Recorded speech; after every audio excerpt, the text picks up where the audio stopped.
Assalamualaikum warahmatullahi wabarakatuh.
Innal hamdalillah nahmaduhu wa nasta'inuhu wa nastaghfiruh wa na'udzu billahi min syururi anfusina wa min sayyiati a'malina may yahdihillahu fala mudhillalah wa may yudlil fala hadiyalah asyhadu an la ilaha illallah wahdahu la syarikalah wa asyhadu anna muhammadan abduhu wa rasuluh. Wassalatu wassalamu ala rasulillah wa ala alihi wa ashabihi wa mawalah. A'udzu billahi minasyaitonir rajim. Ya ayyuhalladzina amanu taqullaha haqqa tuqatih wa la tamutunna illa wa antum muslimun. Ya ayyuhalladzina amanu taqullaha wa qulu qawlan sadida yuslih lakum a'malakum wa yaghfir lakum dzunubakum wa may yuti'illah wa rasulahu faqad faza fawzan 'azima. Amma ba'du, fa inna asdaqal hadis kitabullah wa khairal hadi hadi Muhammad sallallahu alaihi wasallam wa syarrul umuri muhdatsatuha wa kullu muhdatsatin bidah wa kullu bid'atin dhalalah. Hadirin jamaah Jumat yang dimuliakan Allah Subhanahu wa taala, kita bersyukur kepada Allah yang telah memberikan berbagai curahan nikmat kepada kita. Nikmat yang pertama utamalah nikmat iman dan Islam yang kita tidak pesan kepadanya, tapi dengan kasih sayangnya Allah memilih kita menjadi orang beriman dan bisa melaksanakan Islam. Salah satunya adalah menghadiri ibadah Jumat. Adalah merupakan hal yang paling utama kita memenuhi panggilan Allah dengan segera sebelum khatib naik mimbar. Karena apabila khatib sudah naik mimbar, Rasulullah SAW mengingatkan yang dalam hadis riwayat Bukhari nomor 3211 disebutkan, siapa yang datang kepada Jumatan setelah khatib naik mimbar, maka tidak dicatat oleh malaikat pencatat Jumatan. Ini hendak jadi perhatian kita bersama. Oleh karena itulah saya selaku khatib mengajak mari kita senantiasa lebih bersungguh-sungguh dalam memenuhi panggilan Allah Subhanahu wa taala, yaitu menghadiri ibadah Jumat. Hamba Allah jamaah Jumat yang Allah muliakan, hari ini betapa kita sedang merasakan gerahnya suasana yang mungkin kita sendiri melihat dan merasakan betapa umat Islam sedang gandrung dengan seorang pemimpin. Kalau kita melihat di dalam Islam, hakikat kepemimpinan di dalam Islam itu adalah pertama, Islam atau memilih pemimpin itu adalah dengan bentuk pilihan Allah SWT. Sebagaimana firman-Nya, a'udzubillahi minasyaitonirrajim, qulillahumma malikal mulki tu'til mulka man tasya wa tanzilul mulka mimman tasya. Katakanlah Allah yang memiliki kerajaan, Allah yang punya kekuasaan, Allah akan memilih pada Allah yang kehendaki, dan Allah mencabutnya dari siapa yang Allah kehendaki. Dalam hal ini artinya bahwa peran Allah adalah yang maha kuasa, tidak bisa diganggu gugat ketika Allah memutuskan satu kepemimpinan dalam sebuah kaum. Kemudian yang kedua, bahwa munculnya kepemimpinan atau munculnya pemimpin tengah umat Islam dalam surah An-Nur ayat 55 sebagai buah ketaatan daripada keimanan dan amal soleh satu kaum. Kalau dia beriman beramal soleh, Allah akan berikan kepadanya kepemimpinan yang Allah SWT telah menjadikan pimpinan kepada sebelumnya. Kemudian dalam surah 21 ayat 105 di surah Al-Anbiya, bahwa kepemimpinan itu juga termasuk warisan dari Allah SWT kepada orang-orang yang memang layak menerima warisan itu. Kalau mereka kaum itulah beriman dan beramal soleh, kalau mereka orang-orang yang soleh, Allah akan pimpin mereka dengan orang-orang yang soleh. Anal ardo yarisuha ibadiyas solihun. Sesungguhnya bumi Allah ini Allah akan wariskan kepada hamba-hambanya yang soleh. Jadi kalau kita hari ini belum diberikan karunia kepemimpinan ini, maka harus mengevaluasi diri, berarti kita mungkin belum menjadi orang-orang yang soleh. Kalau pemimpin kita tidak atau bukan orang yang soleh, maka harus dievaluasi, boleh jadi karena kita sebagai umat belum menjadi orang yang soleh. Kemudian dalam surah Al-Anfal ayat 27, bahwa pemimpin itulah amanah yang semuanya ini tidak boleh dihianati. Siapa yang mengkhianati kepemimpinan, maka Allah SWT akan menjadikan dia tidak akan mencium wanginya surga.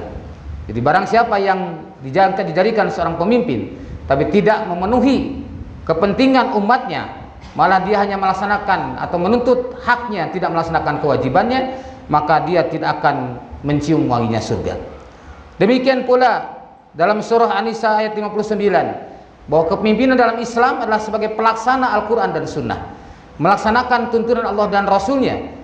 Maka itulah Allah SWT mengingatkan, fa in tanazatum fi syai' farudduhu ila Allahi wa Rasul. Apabila kamu menemukan satu persengketaan, perselisihan, perbedaan pendapat, maka kembalikanlah kepada Allah dan Rasul. Itulah sosok pemimpin dalam Islam. Kemudian yang keenam adalah bahwa pemimpin dalam Islam mereka berpihak kepada Allah. Sebagaimana disebutkan di Al-Quran, wa may yatawalla wa rasulahu waladina amanu fa inna hizballahu humul ghalibun. Barang siapa yang menjadikan pimpinan kepada Allah, kepada Rasul dan kepada orang-orang yang beriman, maka itulah hizbullah. Mereka lah yang akan diberikan kemenangan oleh Allah SWT. Kemudian dengan kepemimpinan itu juga sebagaimana sabda Rasulullah SAW, anna rahmatun muhdatun, sesungguhnya aku ialah rahmat yang dihadiahkan. Maka Allah SWT berfirman, wa ma arsalnaka illa rahmatan lil alamin. Tidaklah kami utus engkau Muhammad kecuali untuk rahmat seluruh alam. Jadi hakikat adanya kepemimpinan adalah untuk menebar rahmat di seluruh alam ini. Kalau datangnya kepemimpinan justru menimbulkan malapetaka, menimbulkan kegaduhan, bahkan sebaliknya, maka harus dievaluasi, berarti ada sesuatu yang salah. Kemudian kepemimpinan juga bertugas memberikan kabar gembira, yaitu jalan-jalan ke surga, dan memberikan peringatan dari dahsyatnya siksa api neraka. Sebagaimana disebutkan dalam Al-Quran surah 34, surah Saba ayat 28, wa ma arsalnaka illa kafatan linnas, tidaklah kami utus engkau Muhammad kecuali untuk seluruh manusia, basyira wa nazira, sebagai pemberi kabar gembira dan pemberi peringatan. Walakin aktsarun nasi la ya'lamun, namun kebanyakan manusia tidak mengetahuinya. Banyak di antara manusia yang tidak paham akan hak dan kewajiban seorang pemimpin, akhirnya salah di dalam menggunakan hak dan kepemimpinannya. Kemudian seorang pemimpin dalam Islam adalah tidak berambisi untuk jadi pemimpin. Seperti halnya Abu Dzar Al-Ghifar pernah menyatakan pada Rasulullah SAW, ya Rasulullah, jadikanlah saya seorang amir, jadikanlah saya seorang pemimpin di satu daerah. Apa kata Rasulullah SAW? Innaka dhaifun, sesungguhnya engkau adalah lemah. Sungguh orang yang meminta kepemimpinan adalah menunjukkan pribadi yang lemah. Seorang pemimpin yang kuat, dia tidak menghendaki, tapi apabila diangkat, dia menerimanya dengan penuh rasa takut kepada Allah Subhanahu wa taala.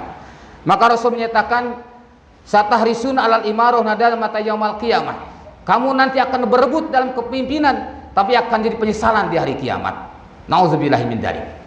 Kemudian yang selanjutnya, bahwa kepemimpinan adalah merupakan tanggung jawab. Maka Rasul bersabda, kullukum ra'in wa kullukum mas'ulun an ra'iyati. Setiap kalian adalah pemimpin, dan setiap pemimpin akan diminta pertanggungjawabannya. Pemimpin dari yang sekecil mungkin pemimpin rumah tangga sampai pemimpin satu kaum, bahkan pemimpin masyarakat dan bahkan dunia akan ditanya oleh Allah SWT tentang kepemimpinannya. Kemudian dalam Islam, kepemimpinan adalah bukan sebagai orang yang berada di kepala umat, tapi mereka yang di tengah-tengah umat, dan mereka sebagai penggembala. Maka Rasul bersabda, al-imamur ra'in, imam itu adalah penggembala, bukan penguasa. Dan Rasul juga bersampaikan, al-imamu junnah, imam itu sebagai benteng, sebagai perisai bagi umatnya, bukan pemeras bagi umatnya. Itulah hakikat kepemimpinan dalam Islam. Maka figur kepemimpinan dalam Islam dicontohkan oleh Rasulullah SAW, kemudian oleh para nabi, khususnya ulul azmi, oleh Nabi Ibrahim, Nabi Nuh, Nabi Ibrahim, Nabi Musa dan Isa, yang mana Al-Quran menyebutkan di dalam surah Asy-Syura ayat ke-13, a'udzubillahi minasyaitonirrajim, syara'a lakum minad dini ma wassa bihi Nuha walladzi auhayna ilaika wa ma wasaina bihi Ibrahim wa Musa wa Isa an aqimu dina wa la tatafarraqu fihi. Syara'a lakum, Allah telah mensyariatkan kepada kalian, minad din, dari agama ini, ma wassa bihi Nuha, apa-apa yang telah Allah wasiatkan kepada Nabi Nuh, walladzi auhayna ilaika, dan yang telah kami wahyukan kepada engkau Muhammad, wa ma wasaina bihi Ibrahim, dan telah kami wasiatkan dengannya kepada Nabi Ibrahim, wa Musa, dan kepada Nabi Musa, wa Isa, dan Nabi Isa, an aqimuddin, agar kalian menegakkan al-Islam, menegakkan din, dan wala tatafarraqu fihi, dan tidak berpecah belah di dalam Islam. Itulah pesan yang disampaikan oleh Allah SWT, bahwa disyariatkan kepada kita, diwasiatkan kepada Nabi Nuh, Nabi Ibrahim, Nabi Musa dan Isa, dan diwahyukan kepada Nabi Muhammad SAW, adalah perintah menegakkan agama, termasuk juga mendakwahkan tauhid, karena merupakan misi para nabi yang utama. Yang pertama adalah mendakwahkan tauhid, yang kedua adalah membangun kesatuan umat dalam kehidupan berjamaah terpimpin oleh seorang imam. Maka Allah SWT mengingatkan, yauma nad'u kulla unasim bi imamihim, kami akan memanggil semua manusia nanti beserta imamnya. Faman utiya kitabahu bi yaminihi, maka barang siapa yang Allah berikan kepadanya catatannya dengan tangan kanannya, fa ulaika yaqrauna kitabahum, maka mereka akan membaca kitab-kitab mereka, wala yuzlamuna fatila, dan tidak akan dizalimi sedikit pun. Artinya kita semua akan diberikan rapot masing-masing dan akan membaca sedikit demi sedikit, semuanya, tidak ada yang terlewat, kecil ataupun besar, akan ditampakkan saat itu. Dan disinilah akan dijelaskan siapa kita sebenarnya. Tidak ada yang tersembunyi, semuanya akan dibongkar di hadapan Allah SWT. Mudah-mudahan kita selamat dari penghisaban ini, karena pada hakikatnya Rasulullah SAW bersabda, al-kaisu man dana nafsahu, barang siapa yang dikatakan orang cerdas itu, al-kaisu, orang cerdas itu adalah man dana nafsahu, orang yang selalu melakukan muhasabah, menghitung-hitung dirinya. Wa amila lima ba'dal maut, dan dia beramal untuk sesudah kematian. Wal ajizu, dan orang yang lemah, orang yang dungu, orang yang bodoh, itu orang yang man atba nafsahu hawahan, yang selalu mengikuti hawa nafsunya, wa tamana Allah, tapi dia berangan-angan pada Allah. Semoga Allah merahmati kita, semoga Allah mengampuni kita. Itu saya, tapi dalam kiprah, dalam kesehariannya tidak menunjukkan sebagai orang-orang yang saleh. Mudah-mudahan kita dijauhkan seperti itu, jadilah kita orang-orang yang cerdas, sehingga kita pulang kepada Allah dalam keadaan husnul khatimah. Barakallahu li wa lakum wa nafa'ni bima fihi min ayati wa dzikril hakim. Aqulu qouli hadza astaghfirullaha li wa lakum.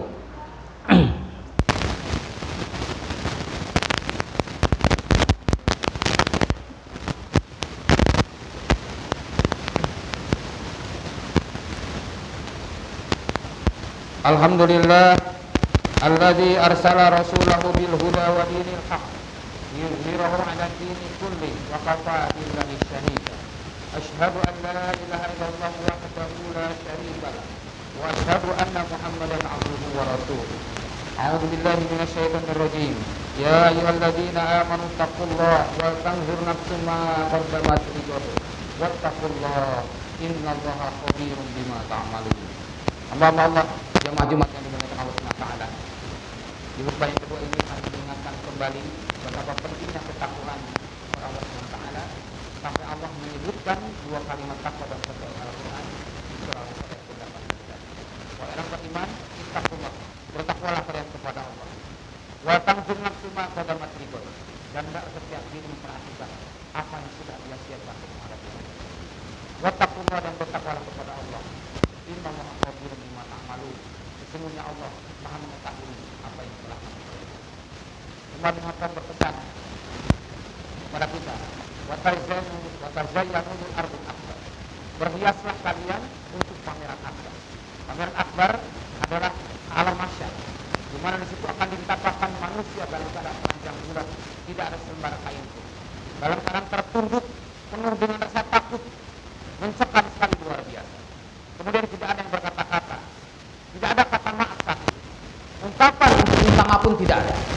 Maka semua dalam keadaan tertunduk, penuh rasa takut. Bahkan disebutkan dalam surat Al-Jasiyah, mereka berlutut, ada juga yang tersultur dengan wajah. Kemudian ditampakkan pula berbagai amalan sesuai dengan amalan masing-masing. Bisa ditampakkan dengan penampilannya. Ada yang berjalan dengan kepalanya, ada yang berjalan dengan mukanya, ada yang berjalan dengan lidahnya.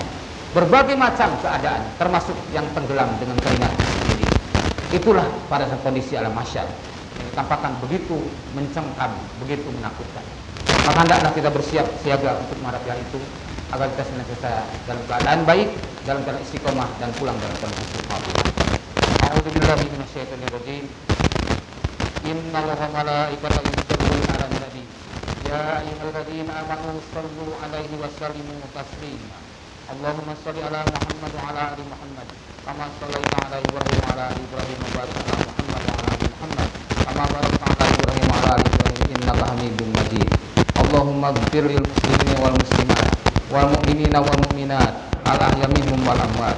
Rabbana ighfir lana wa li ikhwanina alladziina sabaquna bil iman wa la taj'al fi qulubina ghillan lil ladziina amanu rabbana innaka ra'ufur rahim. Rabbana la tu'akhidna in nasina aw akhtana. Rabbana wala tahmil alaina isran kama hamaltahu alal ladzina min qablina. Rabbana wala tuhammilna ma la taqata lana bih. Wa'fu anna waghfir lana warhamna anta maulana fansurna 'alal qaumil kafirin. Rabbana zalamna anfusana wa illam taghfir lana wa tarhamna lanakunanna minal khasirin. Rabbana hab lana min azwajina wa dhurriyyatina qurrata a'yun waj'alna lil muttaqina imama. Rabbana atina fid dunya hasanah wa fil akhirati hasanah wa qina adzabannar wa adkhilnal jannata ma'al abrar ya aziz ya ghaffar ya dzal jalali wal ikram. Wassalamu ala nabiyyina Muhammadin wa ala alihi washabihi ajmain walhamdulillahi rabbil alamin. Ibadallah, innallaha ya'muru bil 'adli wa ihsan wa ita'i dzil qurba wa yanha 'anil fahsya'i wal munkari wal baghi ya'idukum la'allakum tadhakkarun. Wadhkurullahal 'azim yadhkurkum washkuruhu ala ni'amihi yazidkum wa la dzikrullahi akbar. Insya Allah.